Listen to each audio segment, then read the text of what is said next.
नमस्कार दोस्तों, पीसीएस पाठशाला में आप सभी का स्वागत है।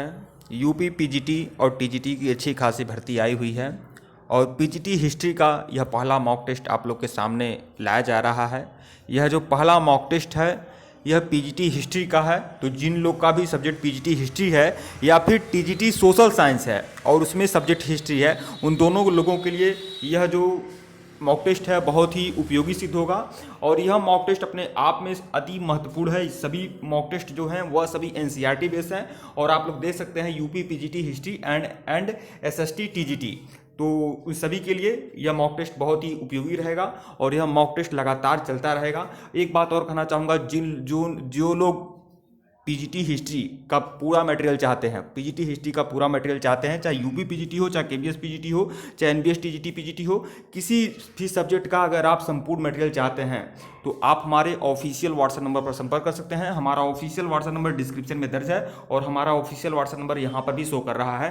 पूरा हिस्ट्री, ज्योग्राफी, पॉलिटी, इकोनॉमी, सब कुछ, हर सब्जेक्ट का पूरा मटेरियल आप लोग को मिल जाएगा। चाहे टीजीटी का हो, चाहे पीजीटी का हो, चाहे हिंदी हो, इंग्लिश हो, गणित हो, सब मटेरियल मिलेगा। तो आप लोग जिन लोग को भी मटेरियल चाहिए वो हमारे ऑफिशियल व्हाट्सएप नंबर पर संपर्क कर सकते हैं। पूरा जो मटेरियल मिलेगा, पूरा मटेरियल संपूर्ण होगा, सारगर्भित होगा और पूरा का पूरा मटेरियल हैंड रिटेन भी होगा, कंप्यूटराइज नोट्स भी होगा, टेस्ट सीरीज भी होगा। तो आप लोग जो भी लोग मटेरियल लेना चाहते हैं वो संपर्क कर सकते हैं। एक बात और कहना चाहूँगा, यह जो टेस्ट सीरीज चल रही है यह पीजीटी हिस्ट्री का है, साथ ही साथ टीजीटी सोशल साइंस का भी इसमें उपयोगी रहेगा। जिन लोग का भी सब्जेक्ट हिस्ट्री है उन लोग के लिए भी यह उपयोगी रहेगा। तो पहला प्रश्न आप लोग के स्क्रीन पर है। पहला प्रश्न आप लोग के स्क्रीन पर देखिएगा, गेहूं और जौ की फसलों के संदर्भ में निम्नलिखित कथनों पर विचार करिए। तो विचार करना है और अगर यह जो भी प्रश्न है, अगर इसमें 90% से ज़्यादा प्रश्न अगर आप सही कर ले रहे हैं तो आप समझ लीजिए आपकी तैयारी बहुत ही बेजोड़ है, कोई रोक नहीं सकता है। तो देखिए, गेहूं और जौ की फसलों के संदर्भ में निम्नलिखित कथनों में विचार करिए। तो विचार करना है तो देखिए, मनुष्यों द्वारा सर्वप्रथम इन्हीं फसलों को उपजाए जाने की शुरुआत हुई थी और दूसरा जो है, इन फसलों के उपजाने का जो क्षेत्र है हिमालय व विंध्य की पहाड़ियाँ हैं। तो देखिए, पहला जो है मनुष्य, गेहूं और जौ के संदर्भ में यह विचार करना है तो मनुष्यों द्वारा सर्वप्रथम इन्हीं फसलों को उपजाए जाने की शुरुआत हुई थी, यह तो सही है, पहला सही है। लेकिन दूसरा देखिए, इन फसलों को उपजाने का जो क्षेत्र है हिमालय व विंध्य की पहाड़ियाँ हैं, ये गलत है। देखिए, गेहूं और जौ जो उपजाया गया था वह सुलेमान और किरथर पहाड़ी में उपजाया गया था। तो इसमें केवल एक सही है। कौन सा कथन सही है? केवल एक, विकल्प ए। आइए इसकी व्याख्या देख लेते हैं। सर्वप्रथम मनुष्य ने गेहूं और जौ उपजाना प्रारंभ किया था लगभग 8000 वर्ष पूर्व। इन फसलों को उपजाने का जो कार्य हुआ था वो सुलेमान व किरथर पहाड़ी क्षेत्र में हुआ था, न कि विंध्य क्षेत्र में। अतः कथन 2 गलत है। गेहूं और जौ उपजाने का प्राचीनतम साक्ष्य मेहरगढ़ से प्राप्त हुआ है। मेहरगढ़ जो है पाकिस्तान में पड़ता है, पाकिस्तान के बलूचिस्तान प्रांत में मेहरगढ़ पड़ता है। नवीनतम तथ्यों के अनुसार चावल उपजाने का जो प्राचीनतम साक्ष्य प्राप्त हुआ है वह संत कबीर नगर के लुहरादेव से मिला हुआ है 8000 वर्ष पूर्व। संत कबीर नगर के लुहरादेव में 8000 वर्ष पूर्व चावल उपजाने का साक्ष्य प्राप्त हुआ है, जबकि गेहूं और जौ जो उपजाया गया था वो मेहरगढ़ में उपजाया गया था। अगला प्रश्न देखिएगा, प्रश्न नंबर 2 देखिएगा और इसको बताइएगा। और एक बात बता दूं, प्रश्न भले ही आपको कठिन लग रहा है, लेकिन यह जान लीजिए अगर इस सभी प्रश्नों को फॉलो करते हैं आप तो परीक्षा में अच्छा खासा अंक आप अर्जित करेंगे। यह जो भी प्रश्न मैं दे रहा हूं वह सभी एनसीईआरटी बेस है। ऐसी टेस्ट सीरीज पूरे यूट्यूब पर आप लोगों को नहीं मिलेगी अगर आपका सब्जेक्ट पीजीटी हिस्ट्री है या फिर टीजीटी एसएसटी है। टीजीटी एसएसटी में अगर आपका सब्जेक्ट हिस्ट्री है तो। प्रश्न नंबर 2 देखिएगा, भारतीय उपमहाद्वीप के संदर्भ में निम्नलिखित कथनों पर विचार करिए। तो आरंभिक नगरों का विकास सिंधु व उसकी सहायक नदियों के किनारे हुआ था। तो देखिए, विचार करना है तो यह पहला तो सही है, आरंभिक नगरों का विकास सिंधु व उसकी सहायक नदियों के किनारे हुआ था। और देखिए दूसरा, देखिए गंगा व उसकी सहायक नदियों के किनारे नगरों का विकास 5000 वर्ष पूर्व हुआ था। तो देखिए, गंगा व उसकी सहायक नदियों के किनारे नगरों का विकास जरूर हुआ था, लेकिन 5000 वर्ष पूर्व नहीं हुआ था, 2500 वर्ष पूर्व हुआ था। तो यह जो दूसरा है वह गलत है, पहला जो है वह सही है। तो कौन सा कथन सही है? तो केवल एक। अगर आप प्रश्न का उत्तर देने में सक्षम है तो प्रश्न उसको पॉज करके आप उत्तर भी आप लगा सकते हैं। तो देखिए, इसकी व्याख्या देख लीजिए। कथन 1 सही है। लगभग 4700 वर्ष पूर्व सिंधु और उसकी सहायक नदियों के किनारे आरंभिक नगरों का विकास हुआ था। इन्हीं नगरों में विकसित सभ्यता सिंधु सभ्यता के नाम से जानी गई।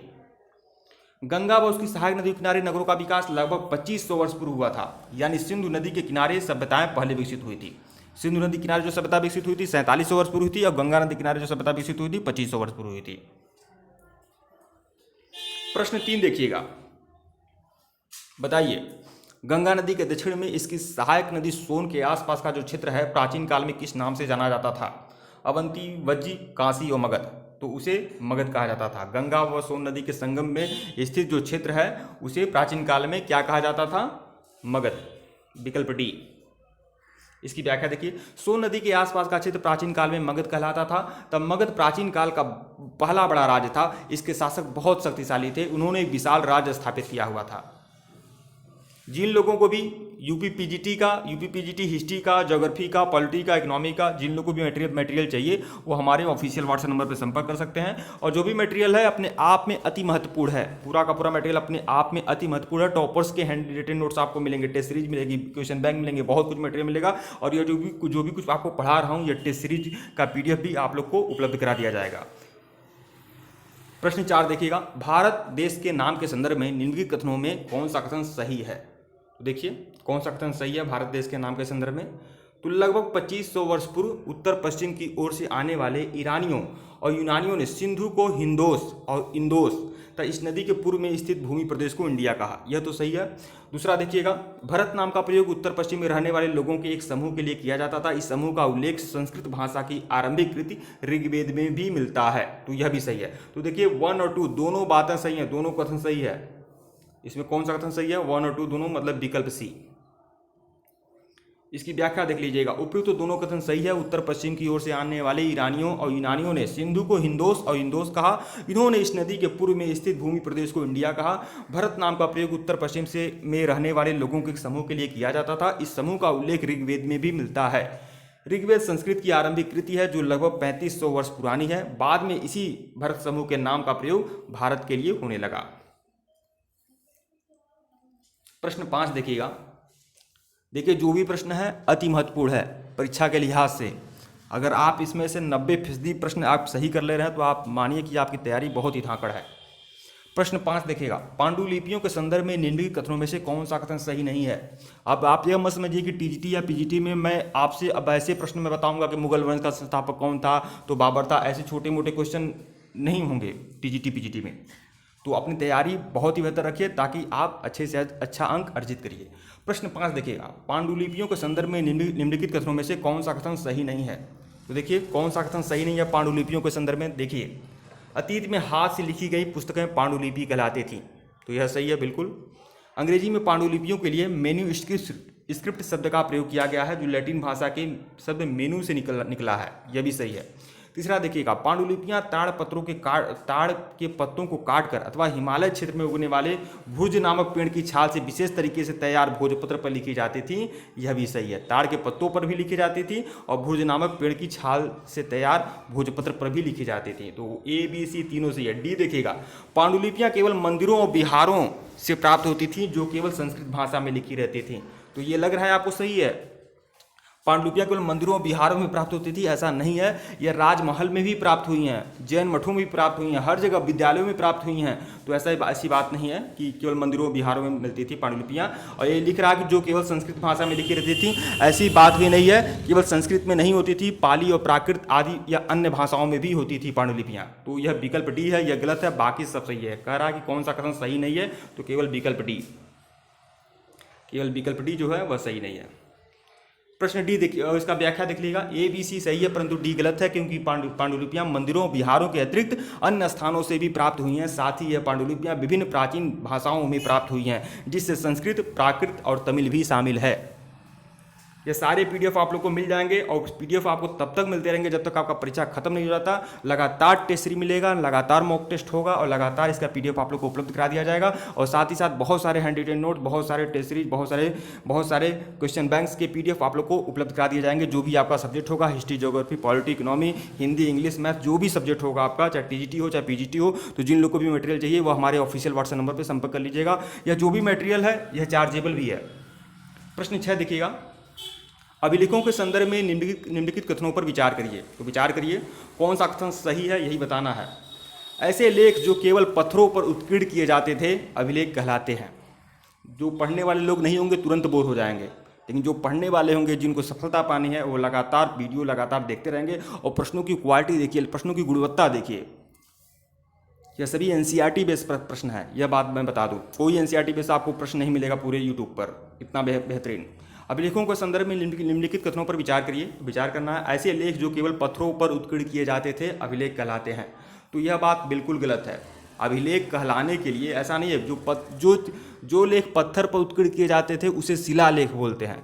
और अभिलेख किसे कहते हैं? अभिलेख मतलब पत्थर पे हो या तांबा पे हो या सोना पे हो या चांदी पे हो चाहे लोहा पे हो, कहीं भी कोई लेख उत्कीर्ण किया गया हो उसे अभिलेख कहेंगे। तो यह तो बात गलत है, यह बात गलत है। दूसरा देखिएगा, कभी कभी शासक अथवा अन्य लोग अपने आदेशों को इस तरह उत्कीर्ण करवाते थे ताकि लोग उन्हें देख व पढ़ सकें और उनका पालन कर सकें। तो यह तो सही है। तो कौन सा कथन सही है? केवल दो जो है वह सही है, विकल्प बी। अच्छा लगे तो इसे शेयर भी करिए ताकि हमारा मनोबल बढ़े और हम आप लोग को अच्छी से अच्छी सामग्री परीक्षा होने तक लगातार प्रोवाइड कर सकें। और परीक्षा होने तक लगातार अगर आप हमें फॉलो करते हैं, फिर देखिएगा आपके अंदर कितना ऊर्जा आएगा आपको। ऐसे लेख जो केवल पत्थर और धातु जैसी अपेक्षाकृत कठोर सतह पर उत्कीर्ण किए जाते हैं अभिलेख कहलाते हैं। अतः कथन 1 जो है गलत है। दूसरा देखिएगा, कथन 2 सही है। अभिलेखों में राजाओं, रानियों व अन्य लोगों के आदेश व कार्य, विवरण, विषय आदि का उल्लेख किया जाता था। तो यह तो सही है। प्रश्न 7 देखिएगा, अशोक का कंधार से प्राप्त अभिलेख निम्नलिखित में से किन लिपियों में लिखा गया था? अशोक के जो कंधार से प्राप्त अभिलेख थे वह किस लिपि में लिखे गए थे? तो देखिए 4 ऑप्शन है आप लोग के सामने। तो अशोक के जो कंधार से प्राप्त अभिलेख थे वह यूनानी और आरमाइक लिपि में लिखे गए थे, मतलब विकल्प डी जो है वह सही है। इसकी व्याख्या देख लीजिए। अशोक का कंधार से प्राप्त अभिलेख इस क्षेत्र में प्रयुक्त होने वाली यूनानी और आरमाइक नामक 2 भिन्न लिपियों और भाषाओं में लिखा गया था। केवल अशोक के जो भी अभिलेख प्राप्त हुए हैं वह कंधार से जो प्राप्त हुए हैं अभिलेख वही है ग्रीक और आरमाइक में। और जो मतलब इस समय जो पाकिस्तान बना हुआ वहाँ पर जो अभिलेख प्राप्त हुए हैं वहाँ पर जो अभिलेख प्राप्त हुए हैं खरोष्टी लिपि में हैं और शेष भारत में अन्य जगह ब्राह्मी लिपि में हैं। लेकिन कंधार से प्राप्त जो अभिलेख हैं वह यूनानी और आरमाइक लिपि में हैं। यह प्रश्न हमेशा पूछता रहता है। प्रश्न 8 देखिएगा, ईसा मसीह के जन्म के पूर्व की सभी तिथियाँ ईसा पूर्व के रूप में जानी जाती हैं। तो यह तो आप लोग जानते हैं, पहला तो सही है। ईसा मसीह के जन्म के पूर्व की जो भी तिथियाँ होती हैं ईसा पूर्व के रूप में जानी जाती हैं। कारण वर्ष की गणना ईसाई धर्म प्रवर्तक ईसा मसीह के जन्म की तिथि से की जाती है, यह भी सही है। तो कथन और कारण दोनों सही है और कारण कथन की सही व्याख्या भी कर रहा है। तो देखिए विकल्प ए जो होगा वह सही होगा, विकल्प ए। इसकी व्याख्या देख लीजिए। विकल्प ए सही है। ईसा मसीह के जन्म की तिथि से वर्ष की गणना की जाती है। ईसा पूर्व को अंग्रेजी में बिफोर क्राइस्ट कहते हैं। हिंदी में वर्तमान में तिथि प्रयोग में ईस्वी का चलन है, जिसे अंग्रेजी में एडी एनो डोमिनी कहा जाता है। बीसीई का अर्थ होता है बिफोर कॉमन एरा और सीई का अर्थ होता है कॉमन एरा। बीपी का प्रयोग होता है बिफोर प्रेजेंट के रूप में इसका प्रयोग होता है। तो इस तरह से यह टेस्ट सीरीज आपकी कंप्लीट हो गई। और यह जो टेस्ट सीरीज है यह यूपी पीजीटी हिस्ट्री और यूपी टीजीटी एसएसटी के लिए है और साथ ही साथ अन्य परीक्षाओं के लिए भी टीजीटी के लिए या पीजीटी के लिए उपयोगी है, चाहे केबीएस हो, चाहे एनबीएस हो, चाहे UP, Bihar, Rajasthan, Chhattisgarh, TGT, PGT कोई परीक्षा हो, अन्य परीक्षाओं के लिए भी उपयोगी है। लेकिन अन्य परीक्षाओं के में जैसे UPSC, UPPSC, MPSC, RPSC, BPSC इन सब के लिए भी उपयोगी साबित होगा क्योंकि यह सभी एनसीईआरटी बेस्ड प्रश्न है। वीडियो को लाइक और चैनल को सब्सक्राइब करिएगा दोस्तों। डिस्क्रिप्शन में लिंक है टेलीग्राम का, टेलीग्राम को भी ज्वाइन करिएगा। और अगर मटेरियल चाहिए तो आप हमारे ऑफिशियल व्हाट्सएप नंबर पर संपर्क कर सकते हैं। धन्यवाद आप लोग को।